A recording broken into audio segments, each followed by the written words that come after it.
Hello, everybody. Yes, I'm Becky. I'm very excited to be here today and to be joined with Emily and Jordan. So Jordan is the creative director of Infinity Blue Group, but he also has his own business, which is called Neat Sweets, which he's a CEO. Neat Sweets is a candy business, which is low sugar and high fiber, and a really successful one at that. So we've asked Jordan to join us today to give us some real life perspectives in terms of how brands, so we're obviously an agency who work on content creation amongst many other things, but we want to make sure that we give you a full rounded perspective. So thank you both for joining me today. So we're going to go through quite a few different things. You're probably going to hear the word content about 70,000 times, so I apologise in advance. But we're going to talk about the role of content. I think we all have an idea of what it is, but I think it's a great place to start of understanding what it is and also how it's evolved in the last few years, and the last year in particular, which is it's been pretty crazy. So there's a lot that's changed and a lot that's evolved from a content perspective. We're going to talk about building strategic content framework. So we love a framework, don't we? So we're going to build out what that looks like in terms of creating content that actually works for your brand. We're going to talk about some objectives and then how we transform those into pillars, as well as then how we see a content strategy in practice. The lovely Emily's going to talk us through copywriting and how we can utilize it for conversion and many other things. And then we're going to connect that all together into our channel integration and thinking as an ecosystem. We couldn't not talk about AI. I think it's a really hot topic all over the world, but particularly in content workflows and how we utilize it to help us, but also remain kind of true to ourselves in terms of building that out. And then finally, we will bring it all back together into a growth equation. So, the role of content. So, fun stat, start us off, 81% of marketers say that content marketing is now a core business strategy. Now, that is, when I started a very, very long time ago, it was very much content was part of the marketing ecosystem, but it was very much about how to create your product listings and showcase the product on that. And it didn't go much further than that. But nowadays, we see content with the evolution of social media channels and paid marketing and email marketing. We see content becoming so important and a huge differentiator in how brands operate. So content exists at every single level of marketing, whether you think it does or not. Some different kind of levels we see. Obviously, we're all on our phones and we're all scrolling for days on end. And what our content as brands is looking to do is to really stop the scroll and get people to pay attention to us. We also want to create, once we've got that connection and that intrigue into our brand, we want them to click through. So creating content that is really persuasive is really important to us, as well as making sure that once we've got them through to our website, we're then converting those customers into sales.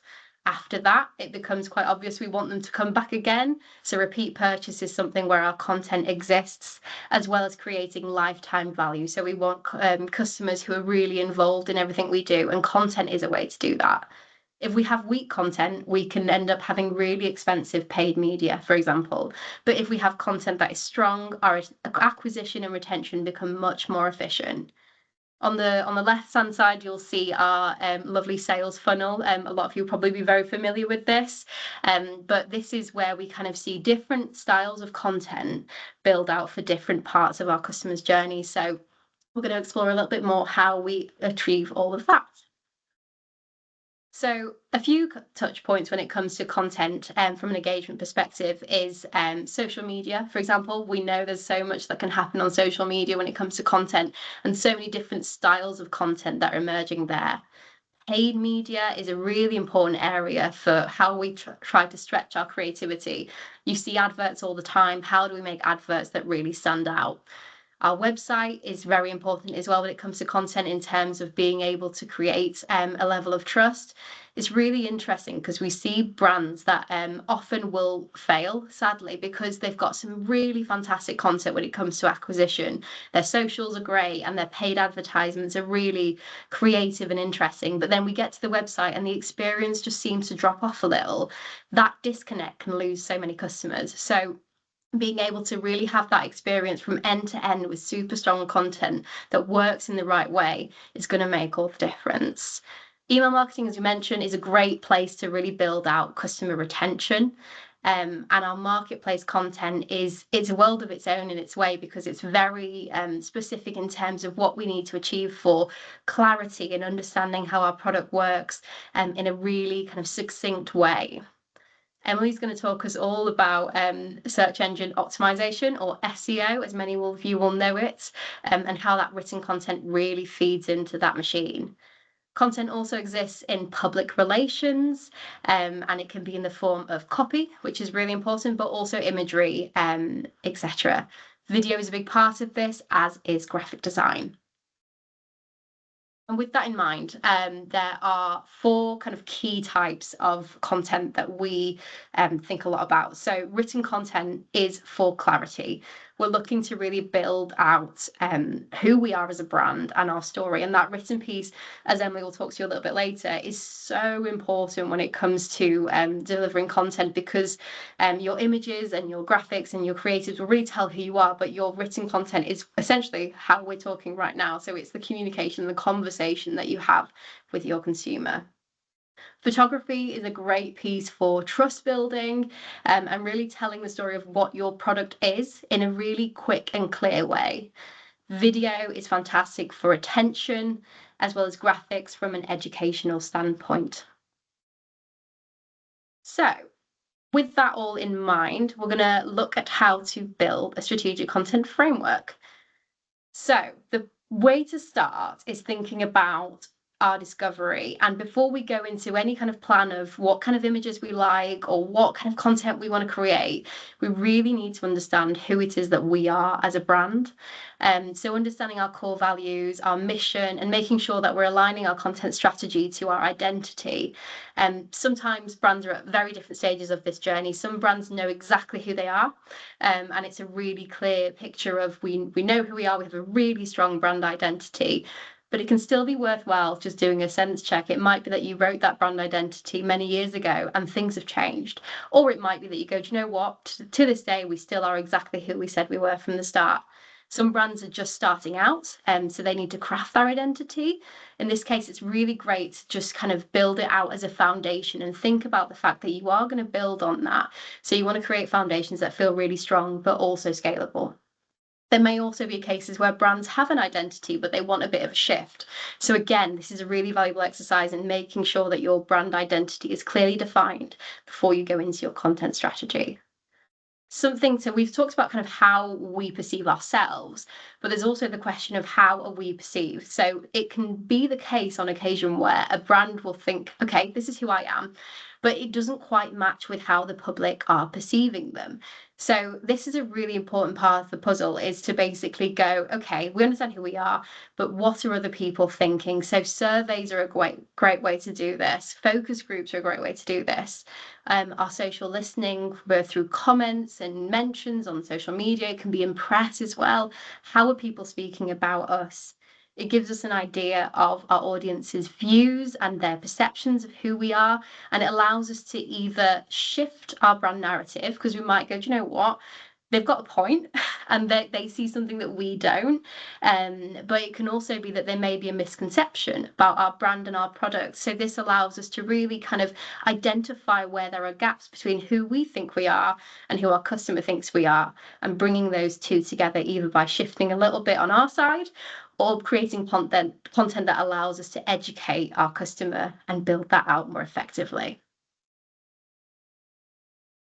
Wonderful. And then once we've kind of decided those two things, what we then look to do is, okay, how are we different? So from our customer's perception and our own perception, we understand what it is and who we are. But then we look at our competitor set and go, okay, how can we be different? And we think a lot about differentiation in terms of our product. And we might have a product that has a unique benefit.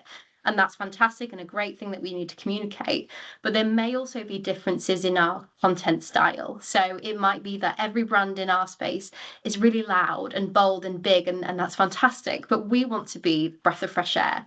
We want to be the brand that people come to when they need a bit of respite. So that's a really important part of the strategy, is understanding kind of where we want to sit in the space that we exist in. And then finally, there are always growth opportunities to identify. So understanding how we can enable that within our strategic planning, analysing market trends and consumer behaviour to make sure that we're consistently meeting those customer needs and expectations. Jordan, is this something that you've seen with Neat Sweets as you've kind of gone through your journey? Yeah, 100%. For us, it's been kind of from startup to scale where we're at now. Trying to maintain a consistent and inherent message has been one of the most important things. I think it's very easy to kind of go and try and speak to everyone about everything and be everyone's favorite friend. But as we all know, market to all, market to none. And having a really strong strategic kind of framework has helped us in a very fast-paced environment. Technology changes, platform changes. There's a new social media channel every other week, it feels these days. And having that framework really allows us to kind of be pinpointed in our messaging and have a very clear kind of target on who we're trying to acquire towards the brand. Exactly. That's fantastic. Thank you very much, Jordan. So with all of that, we've understood kind of who we are, where we sit, where we want to go. And with that, we start to form some objectives. And then after the objectives, we want to go into our content pillars, which is ultimately going to be our rule book, our dictionary, our Bible for our brand going forward. So first things first, we want to take, now content can feel quite surface level or quite kind of top level in terms of what we do as marketing, but they should and do tie back to business goals. So our business goals might be that we want to acquire new customers this year. So our content should really match that in terms of we want to go for content that really builds our attention grabbing area, but it might be as well that we want to actually increase our customer retention rate. So then we need to work on building out the stories and the chapters within our world and not just that surface level message.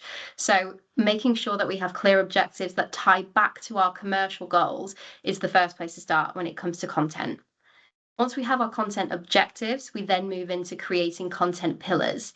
So these are, I normally do 3, but we can stretch them to 5 if we've got a lot to say, and understanding kind of where we take those different elements that we want to achieve and transform them into purposeful content themes or categories in which we're going to create. It allows us to be really purposeful in terms of what we're doing and really build out messaging that feels strong and unique to us, and also allows us to be consistent across all of our marketing channels. And that's where we start to ladder up. So understanding that every idea connects back to a pillar and it gives us that foundation essentially to grow and build our content. So this is a framework. It's probably a kind of entry-level basic framework. It will definitely kind of flex depending on the type of brand that we are, but it's definitely interesting to kind of start this as a baseline of, it's great to do our content as 30% brand. So our story, who we are, our ethos, what we stand for, 60% product. Now, when I say product, I don't necessarily mean a great picture of a kind of great advert of our product that we're going to plaster everywhere. Products should exist in so many different organic ways. So it might be that we are answering a problem that we know our community is experiencing and introducing our product in that way. It might be that we're creating content that's really relatable and humorous, and we're doing it in a way that introduces our product into the conversation. We want to bring our product into a lot of what we're talking about because that's what people are interested in ultimately, but we don't want to do it in a way that's essentially, here's our product, please buy it. We want to be able to integrate it into the conversation, and a large proportion of our content should revolve around that. Now, something that I think is really important when it comes to content is to allow yourself that 10% of experimentation. So we want to try things that are new and innovative and really have some kind of difference to it. And some of it will fail, without question, some of it will fail, but we need to allow ourselves to try and grow. Now, this number can flex, but it's definitely worth remembering to keep it on the lower side, just because of the fact that we don't want to end up as a brand who seems really confused visually. So we've got things going on every day in different ways. We do want to have some sense of purpose. So limiting our experimental content a little bit allows us to kind of be bold and brave and try new things, but always at the core be who we are. And the stuff that works, let's build that into our kind of core strategy over time, but let's make sure we're doing it in the right way. Is that something, Jordan, from your perspective, that you've done with your brand, or is it a little bit different for Neat Sweets? Yeah, it's definitely something we've done.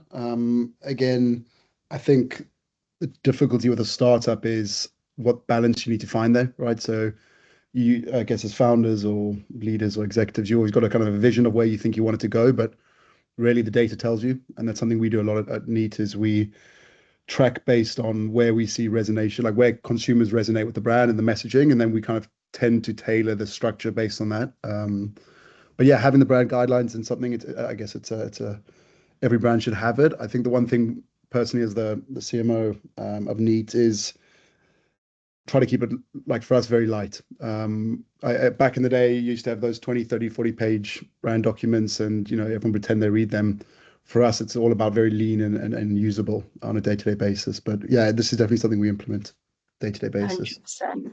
Yeah, definitely. And I think you make a really good point around the optimization and the let the data speak. There comes a point at the start where you go, okay, right, let's just kind of gut feeling this. But then ultimately, the beauty of putting things out there is you get to learn that what works for you, and that content strategy should evolve. And I think you're so right in that there's no point kind of having a death by PowerPoint. It is a case of you definitely want to build out that strategy in a lot simple, understandable way. So completely agree with you there. Wonderful. So bringing that into a content strategy in practice. So we've imagined, if you will, a fictional brand called Carmistry, to give us an idea of how we take this forward. So Carmistry, let's say, offers a premium botanical range of sparkling drinks. They're designed to provide balance for those leading overstimulated lives, promoting wellness through natural ingredients and a refreshing taste experience. Sounds fantastic. So our commercial goals for Carmistry are to launch D2C and Amazon. We want to achieve a 3% conversion rate and a 25% repeat purchase. Impressive goals, if you ask me.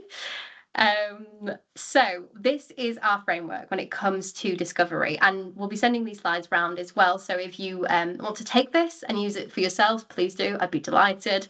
But this is how we start asking ourselves the question. It's a really great exercise to sit and do. I'd recommend a cup of tea because it can be quite a long journey, and I'd recommend having people in the room who know the brand really well, maybe know the brand less, and start having these conversations. It can be really interesting exercise.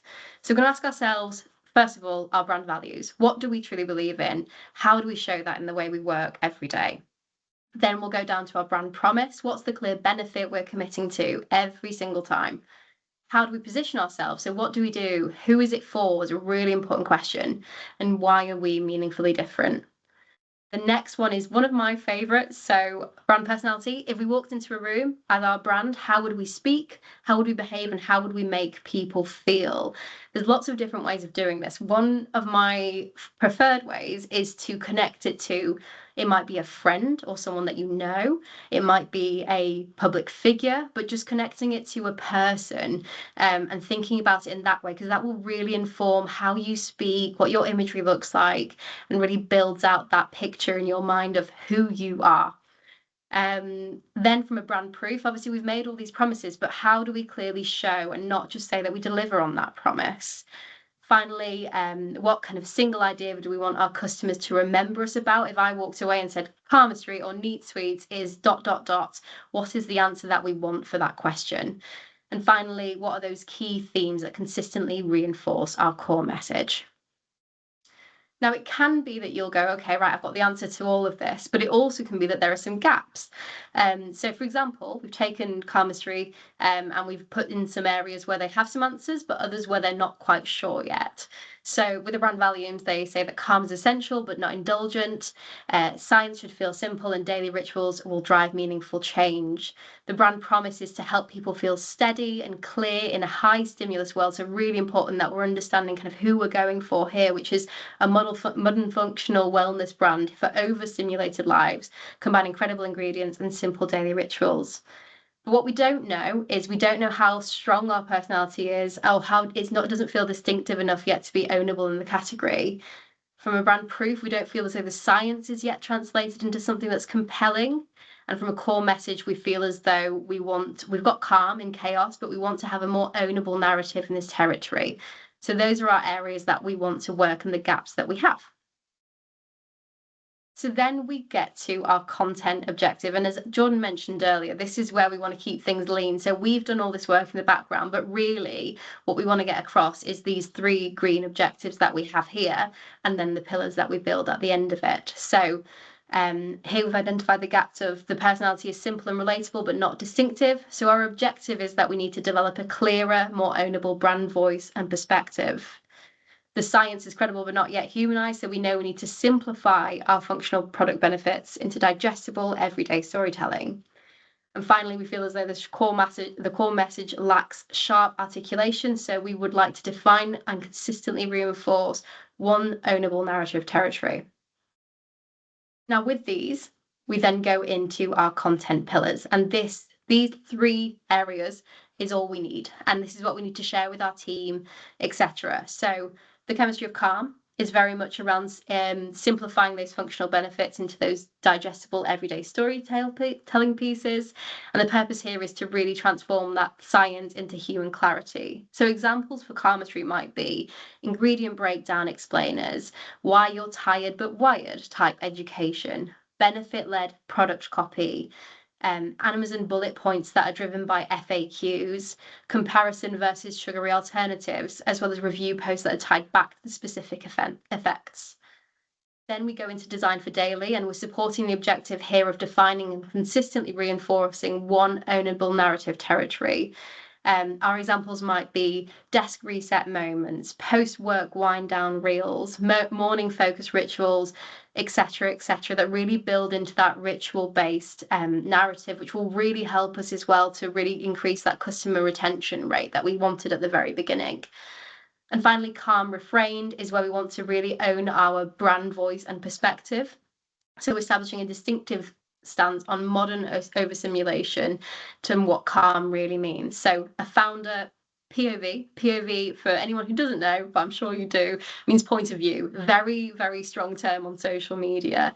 But kind of that perspective piece is really important because it contributes to the whole social conversation. So founder POV on modern burnout, editorial led brand storytelling, manifesto style comment, PR commentary, as well as some premium visuals to really identify our storytelling. And then this is something that it might look like. So we'll talk a little bit later about how we utilize AI within our production, but this is the kind of next part, is to use concepting. So this is where we use AI at Infinity Blue, is understanding visual concepts and routes that we could take to build out different aesthetics. So we've got here a creative that's very much led around ingredients, but in a really visual way. We've then got the messaging of calm and chaos that's coming through visually in this second image. We're integrating it into our daily rituals with the third image. And then the fourth image is really just heroing the product and the aesthetic that we want to get across. So we've got all of our assets and our images, and we're ready to go. We've done all the production, and we're now handing over to our copywriting team to talk about how we then utilize our copy to really get it to the last stage, which is ultimately enticing the audience into purchasing. So I'll pass over to you, Emily.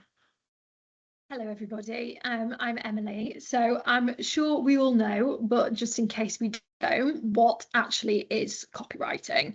So copywriting is writing persuasive text for marketing and advertising purposes. It is always written with intent to encourage a specific action. So that might be purchasing a product, it might be signing up to a service, it might be clicking a link, or building affinity with a brand. So a copywriter's job is basically to combine creativity with strategy, and we do that through using language to engage a target audience, communicate brand value clearly, to hopefully motivate a response. So strategy and copywriting. So Becky has talked a little bit about content pillars, but in terms of copywriting, what you're aiming to do is to anchor pillars in content needs, so not just your brand identity. So that could be problems, motivations, or even actually seasonal triggers. So it's really important to map each pillar to the marketing funnel too. So what I mean by that is that your copy should look slightly different based on where your audience is in the funnel. So for example, at the awareness stage, you want to be focusing more on problem recognition and emotional relevance.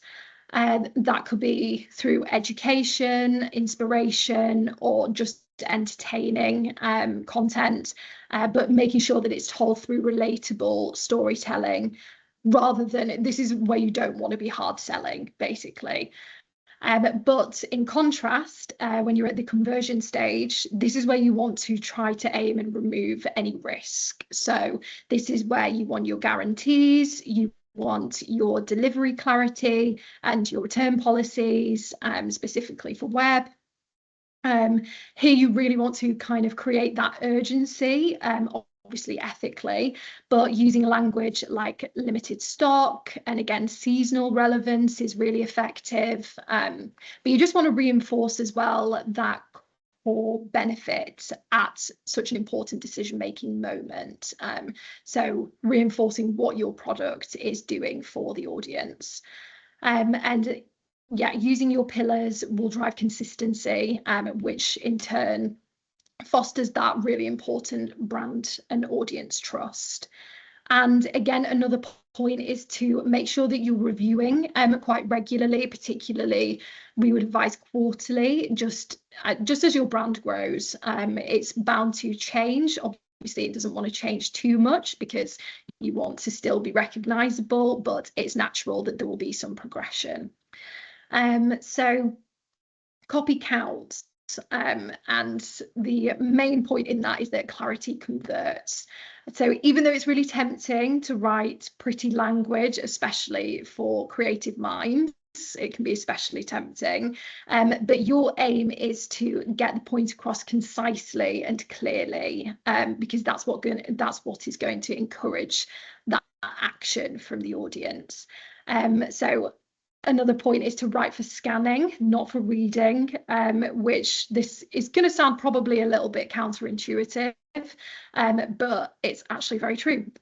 Most audiences, unfortunately, are not sitting down and reading your copy really intently. So making sure that you have those keywords and that scroll stopping language is most important. And again, it's staying consistent in the same way that you would with your brand colors, your graphics, your socials.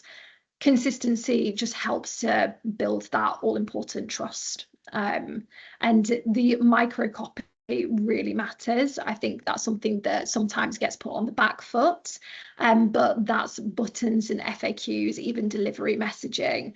At that point, it's usually lower down in the funnel, and you're really influencing with micro copy the audience decision. So it needs to be really strong with call to action and that kind of language. So storytelling to conversion. So instead of leading with what the product is, what you want to do is paint a moment that your audience can insert themselves into, whether that be the frustration that they're tired of, or maybe it's the goal that they're chasing. You want to position your brand as the turning point in that story, or the guide that removes the friction of that problem. So your aim is to weave your product naturally into what we call a before and after narrative. The benefits that way can feel more tangible, trust builds faster, and at that point the purchase feels less like a decision and much more like a natural next step for a reader. But story-driven copy tends to convert because it moves the customer emotionally. And there's that age-old saying of, people buy from people, not products. And it just really helps to build and foster that sense of connection from brand to audience.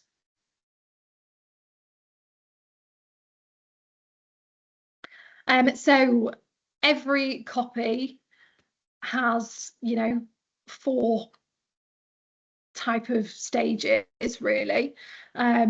We've got a sense of high-performing brands that layer those types together across a journey rather than, using them in isolation.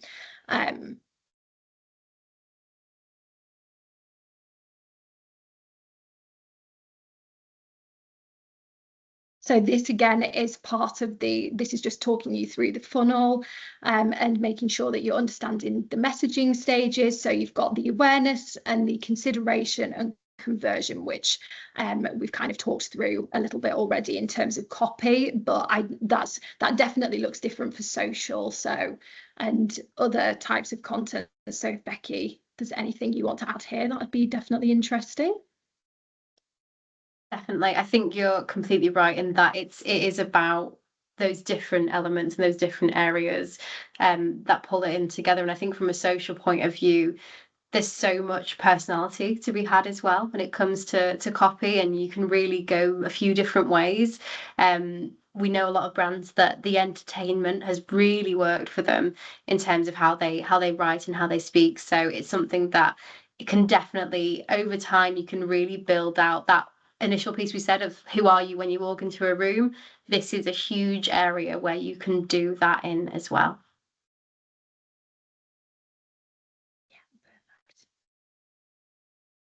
Yeah, so as I said, there's kind of 4 types of copy that every brand needs, and yeah, it's about layering them and using them in almost like a circular process rather than just one at a time in certain areas. So what actually is scroll stopping content, benefit copy, proof copy, and behavior copy. So when I say scroll stopping copy, the best way to do this effectively is to lead with a pattern break. So as Becky said, we are all constantly scrolling on our phones across so many different platforms. What you need is that bold claim or that question or shocking, unexpected stat sometimes to grab the attention.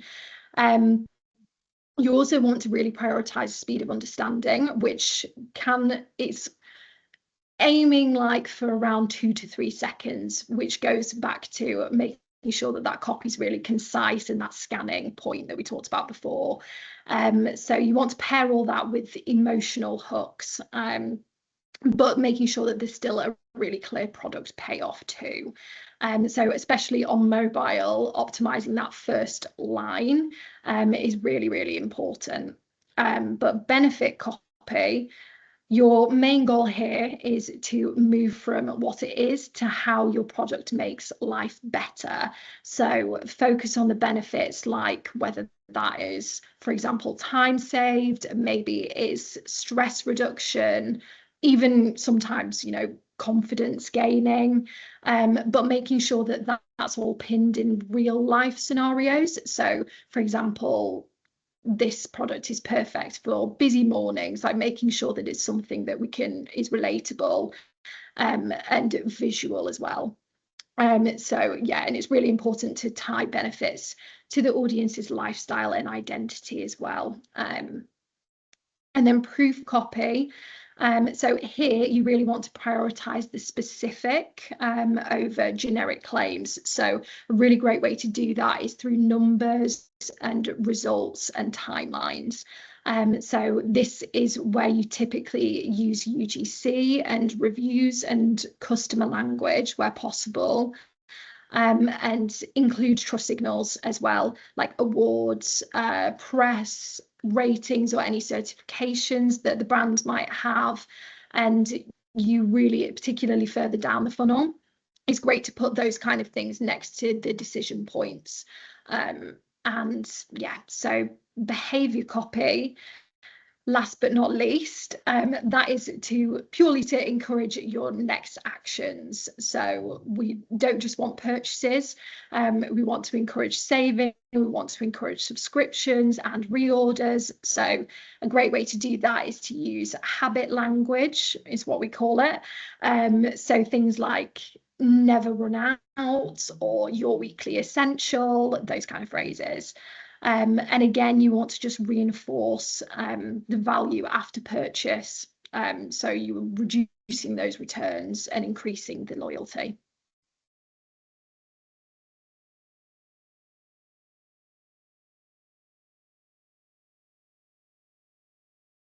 Okay, so where copy meets SEO. So SEO is it's all about creating content that makes you and your brand visible. Especially with such an oversaturated market, it's really important to do so. It's definitely as well become more relevant with changing algorithms on social media. I know that there's definitely leaning towards looking at keyword tactics, but keywords are a really good framework to begin with if you're a little bit stuck on how to approach SEO. So a good way to think about it is kind of trying to answer your audience questions before they ask them. So thinking about what your audience might be Googling about your product, preempting that and answering it for them in formats like FAQs on websites. But SEO optimized copy also really helps you to attract the right audience, and helps your target market find you, because if you're not attracting the right people, that's obviously going to have an effect on your conversion rates. But this in particular is an area that AI can help. AI is really great for optimizing copy for SEO. Fantastic. And I guess, Jordan, from your point of view, how much do you guys think about copy in what you do as a brand at Need Sweets? Yeah, it's quite interesting because I was thinking while you're talking. I mean, Need Suites, our kind of ICP is 18 to 35-year-old, predominantly female, London-based. So the kind of the tone of voice we've taken on is a kind of brat girl summer, quite cheeky, Sex in the City. And obviously that works very well for socials. But one thing we overlooked is when talking to, head buyers of major retailers, they aren't the ICP generally. So your tone of voice can sometimes be kind of lost or misplaced. So it's something that we actually been dealing with over the past few months as we scale into the UK retail space. But definitely having that structured approach is something we did later on, which we probably should have done earlier on, would have been very helpful. And we're now implementing a lot of the structure that Emily and Becky have touched on in the past kind of few slides. I think the other element is there are so many social channels, so many digital touch points for brands these days. It's a never-ending list. And one thing we struggle with is maintaining that consistency of message. It's so easy to get lost and try and kind of tone it for the channel. And I think that sometimes can also dilute what you're trying to say as a brand. But also if you have a brand with multiple products, multiple messages, multiple USPs, if you don't have that structure in place, and just from past experiences, it's really difficult to maintain it, and very easy, as we're all human, to write the wrong stuff at the wrong time. So yeah, it's something we're applying heavily to Need Suites. Interesting. Thank you very much. Fantastic. So the next step is, obviously we've got all of these different elements of copy and we've got our content created. A huge part of the operation is to really integrate it into different channels, and really work into that ecosystem thinking. The word ecosystem to me feels a really important one, although it probably maybe sounds a bit dry. Another way to think about it, I was thinking about examples earlier of how we kind of create an ecosystem, and Harry Potter franchise came to mind, believe it or not, in that if you're a Harry Potter fan, there are so many worlds you can then lose yourself into. And it's the same with many other kind of fantasy worlds, but it's kind of, if you really get into it, you can go into the lore and the kind of all the different layers of that world. And that's what we're trying to create with our brands. So we're looking to create something that's really a connected ecosystem with so many different layers. We're all coming back to that central content strategy and that central story that we're trying to tell, but we do it in a way that feels really rich, and that our customer can get lost in and come back to. But it also means is that we can also build out a world that's interconnected. So a huge part of, as Jordan said at the very start, he will use data to then tell him how to then build that, the next step of the journey when it comes to content. But data can be found from all places in lots of different ways. So our content strategy obviously feeds out into our different channels. So we'll go out into our social media, to our D2C, so our direct to consumer website, and to be able to push it that way. We'll also feed out to marketplaces, email marketing, PR, public relations, and SEO as well. But then it's about how those channels feed back into the content strategy, but they also feed into each other, which is really interesting. And we're going a little bit further into how that works. So essentially, there are kind of three words that we need to remember, one being signal, one being refinement, and one being conversion. So let's start at the top layer. So our PR and social is where we really get to test our narratives and our stories. So if you are putting out content to press and journalists, then you might know that they have quite a long lead line. So it can be anywhere from 3 to 6 months in advance of a season. Now, for a lot of us, it's a bit of a panic mode of, oh gosh, we've got to work even earlier. But there's also a huge amount of opportunity that we have there. So with early media conversations and early media interest, you can really stress test those storylines that you've got, because essentially you're working with these professional tastemakers. These are the people who work every day in terms of telling stories that their audience wants to hear about. So they've got a huge amount of weight and knowledge in terms of what you're then selling and who you're talking to. So understand what images the journalists are liking and enjoying, and understand what storylines and hooks are working for them as well. And these are your signals for the rest of your campaign. It can also be, from a social media point of view, is what creatives are working well, what are people engaging with, and what questions are your audience members asking that you can then build into your later strategy, so you have more and more success as you go through the funnel. From a paid media point of view, this is where we look to refine. So our performance is validated. We understand quite literally by clicks and conversions what hooks work, what headlines and benefits are proven through our outputs. We understand which top performers then can refine our website messaging. We know what people are thinking. Do you know what? I get this. I'm going to go and look further into this product. And that's where we really start to, and as I said at the start, connecting our acquisition content with our conversion content. So where we look to really refine the website and marketplace content. And this is really where we're optimizing for conversion. So let's look at drop-offs, frequently asked questions, and our reviews all reveal those friction points that we have. So we've talked a lot about our content and the content that we put out into the world, but our audience is also giving us content. So we always say it's the age-old saying of feedback is a gift, and it's normally said through gritted teeth, but it is very true in this situation. And our customers are giving us feedback or asking us questions. Let's stop them having to even ask, making their journey so much more seamless. And this is a lot of what Emily's been talking about in copy, in terms of let's clarify our messaging and let's really strengthen it. And all of that will feed back into itself, into each channel as we go along. And every single time we're creating content that feels more and more in line with what our customers are expecting to see. So many channels, multiple assets. Now, we've spoken a lot about the different channels and how we weight them as well. So there's no real kind of hard and fast rule if you should put all of your content attention into one area. I'd be remiss if I told you that. There's definitely a good even spread is good to have.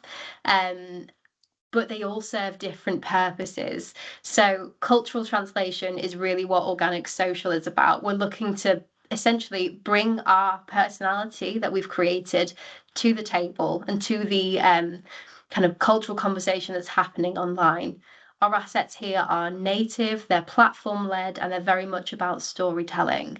It can be short form vertical video, it can be POV and ritual based content. Founder to camera moments, they're fantastic. If you feel it's something that you're comfortable doing, it's something that can really invite people into the world of your brand and who you are as a person. More lo-fi behind the scenes content is super important here as well as comment-led reactive content. Engage in the conversation your audience is trying to have with you. Social is where the brand lives in real time. It humanizes, it tests, and it adapts. From a paid media point of view, the role here is about attention and curiosity. So understanding kind of how we hook people into understanding who our brand is and wanting to learn more. High contrast visuals are great. Benefit forward creatives are fantastic. It might be, for the case of Karma Street, it might be motion blur product shots that really have that visual interest in them. Bold ingredient call outs, fast cut lifestyle, graphic overlays, super important graphic overlays when it comes to paid media. Your image alone might not tell the story that you need to tell in its entirety. It definitely helps to have your logo on there is a really important one, and copy and call to action. I think Emily will probably agree with me in that the copy needs to be minimal, and you don't want to create a sense of cognitive overload when it comes to your paid media. We've been kind of saying this whole time, attention spans are really short these days. So we don't want to give our audience, although we want to tell them all the amazing things about our products and our brand, we need to be realistic in terms of what they can actually take in within a kind of 2-3 second window. So keeping graphics and text on images really simple and to the point will really make the difference when it comes to your audience. And as Emily said earlier, a really clear, strong call to action. We're looking to capture attention fast, and we're looking to test hooks at scale. Then for our website, this is our trust builder. We want to create assets that are clean, informative. Product imagery is really important and will play a huge part on your website. But product video and brand video also does play a role in really helping kind of tell the story. If you've got a product that is kind of has some specific application style, then use your product video to showcase that. This is where we want to reduce friction and show our product clearly. Finally, for email, it's about ritual reinforcement. So softer, more behavior-led imagery is going to work well. The lifestyle images are fantastic here. For Karma Street, it might be morning, evening moments, routine sequences, subtle product presence, as well as repetition of those habit cues and the social proofing that we spoke about earlier. This is where you want to really embed product into lifestyle. And if we go back to our Karma Street examples that we mentioned earlier, this is how we might then bring that to life. So our organic social asset is really, it feels very kind of natural and real. Our paid media is really kind of visually striking, but simple. We're not, bold does not mean big and messy. Bold means we say what we say and we mean it. So Karma Street, for example, we've got the logo in there, we've got our very clear kind of ingredient-led benefits made out, and we're also getting across our core brand message, which you remember was we want to create calm in chaos and kind of really work to those people who have overstimulated lives. So visually we have that motion blur that kind of gives us the aesthetic of everything moving around quite fast, but then our product at the center is static, calm, and in focus. Less noise, more you. Shop now. For our website, we're going for a really clean, what we want to tell with our website images is we want to explain exactly what our product is in the fastest way possible. So we've got the can, we know what it looks like. We've got the drink and we can see what it looks like outside of the can. And we've got the ingredients styled around it. The imagery is really calm, really to the point, but also very beautiful and kind of premium at the same time. Finally, for email, ready for your ritual refill. We're kind of getting that language in there that Emily's been speaking about.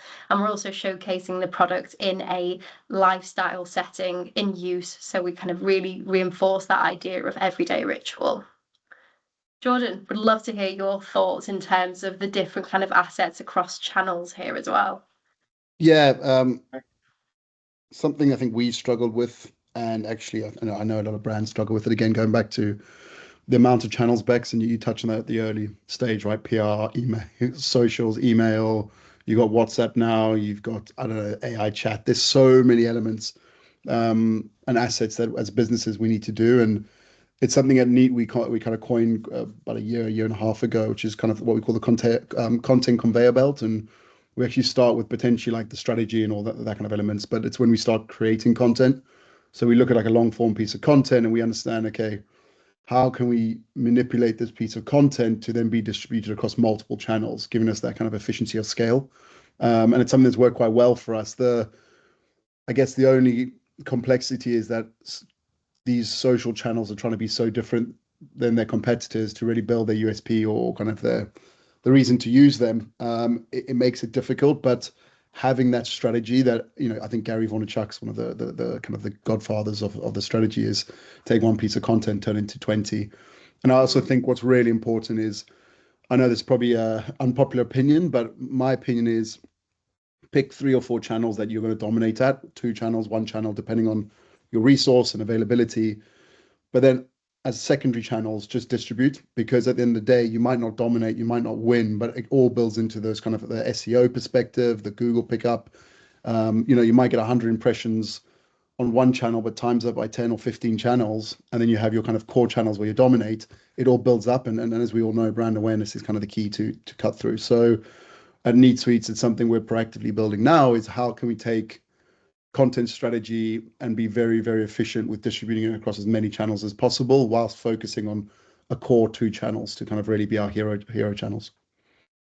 Yeah, I think that's great advice, especially when it comes to, whilst you want to kind of have different touch points across the different levels of the funnel, you definitely don't want to be trying to boil the ocean, because you'll end up with a really diluted message across all of them. So completely agree with your thoughts there, in that it's picking the ones that work for you and working them hard. And I think as well, you make a really good point in terms of, because we've got different assets here doesn't mean you can't reutilize assets across different channels. And there's so many ways that you can get really smart with kind of just adapting the same asset for different areas. It can be as simple as, if you're doing a shoot with a camera and a photographer, bring a phone and get UGC content whilst you're at it, because there's so many different elements that you can build out and really build out. Because obviously production is can be expensive. It can be quite cheap if you do it the right way, but it's something that if you can get the most value out of your shoots and your content days, it really will make a difference. Yeah, exactly. Like behind the scenes, right? I mean, it does so well. And yeah, I think getting the most bang out of your buck, especially these days where things are getting more expensive and more complex, really ensuring you milk every opportunity is really important.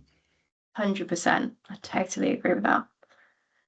And then finally, AI. I think it's a topic that is really widely discussed, especially when it comes to content.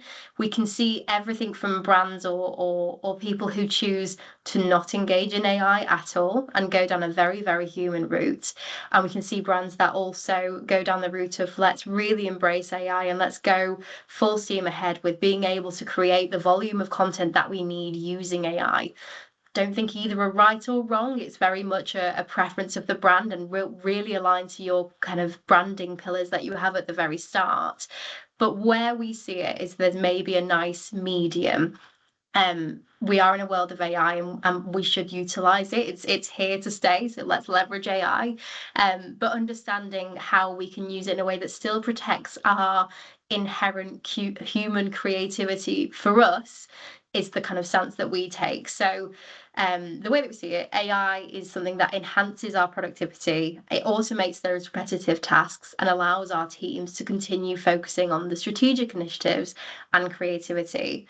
When it comes to content, my personal belief is that I think Emily said it earlier, in terms of people buy from people, not from products. And that's what we want to make sure we get across, is that we are coming across as people and we connect emotionally with content that has a human emotion connected to it.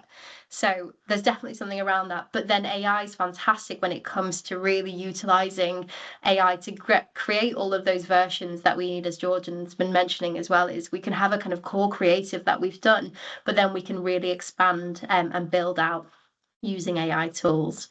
Human oversight, I would say, is a golden rule. No matter how you use AI for your content creation, making sure that the last step of the journey is human judgment. It means that you're going to keep an eye on trustworthiness, make sure that ethical standards are maintained in all kind of content generated by AI or decision-making process along the way. So this is our route when it comes to AI supported content creation. So we start at the very beginning, at the human beginning, which is our human insight. So defining our positioning, understanding who we are, setting a direction, and really building out that creative imagination, something that comes from within us. Creative as a job in general is really, really personal in terms of you're bringing out things that you experience as a human and how you feel it. So that's what's really where the magic is, in my opinion. We use AI for storyboarding, and we find it really useful because when you're going through a content creation cycle and you've got an idea in mind, it can be quite difficult to get that idea out of your brain and into the world and to other people's brain, because interpretation comes into play. People have different ideas in their mind, and what can happen is you can get to the last stage where you've delivered the content and someone turns around and goes, that's not what we thought we were going to do, that's not what I imagined. So visualization for us is a great way to make sure we're all on the same page. From us to content creators and photographers and videographers, we all know we've got the same mental image, which makes a huge difference and ultimately reduces cost because we're not going back and reshooting things.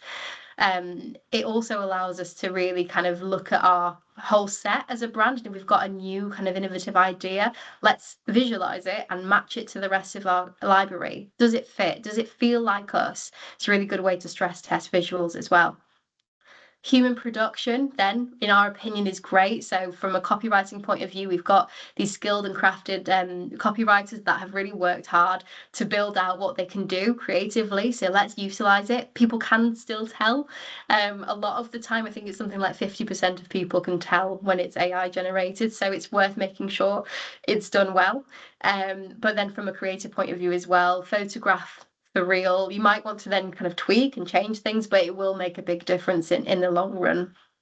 AI optimization is great when it comes to enhancing your visuals. You might have a shot and actually you want flowers on the table instead of I don't know, balloons.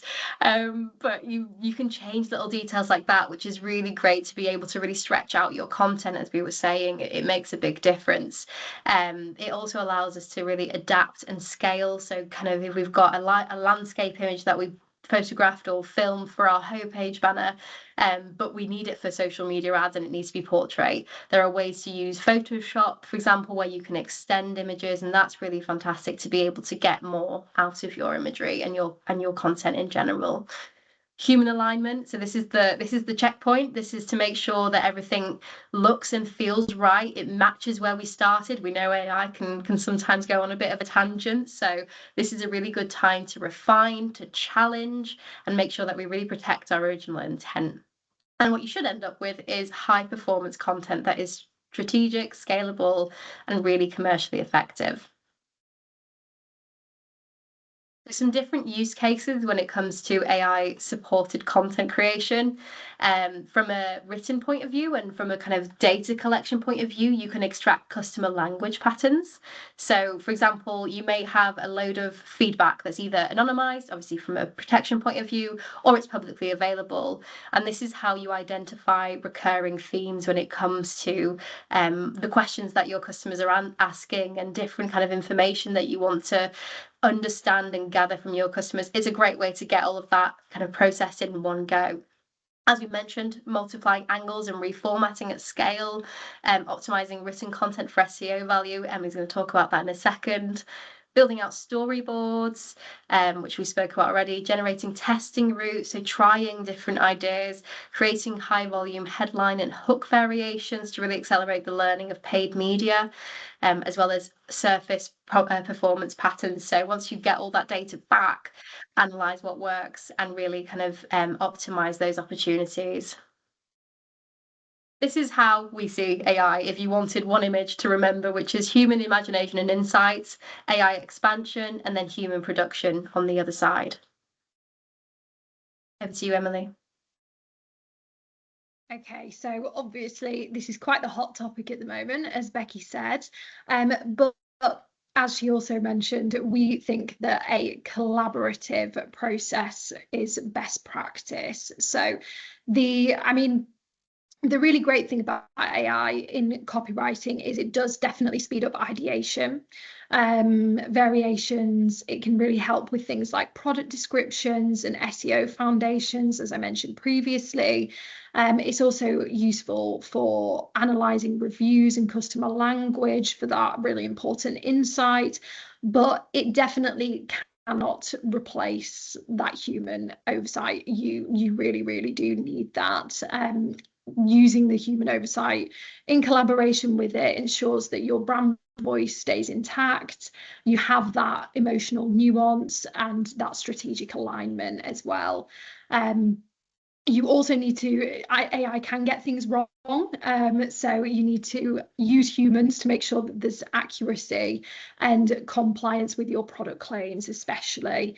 Obviously, human thinking is original, and AI cannot replace that human emotion and lived experience, and we are much better at writing empathetic and kind of pulling genuine connection from readers. So the best practice really is, I would say, to treat AI as more of like a drafting and research partner almost, but definitely not the final voice. So yeah, as I said, use humans to refine for that clarity, particularly the if you're looking at using persuasive language as well, and that brand distinctiveness. But the competitive advantage in 2026 is going to be human-led strategy at an AI speed, which is what it's amazing for. Really like that line, Emily. Human. I really like that. AI speed. That feels exactly the right kind of thing.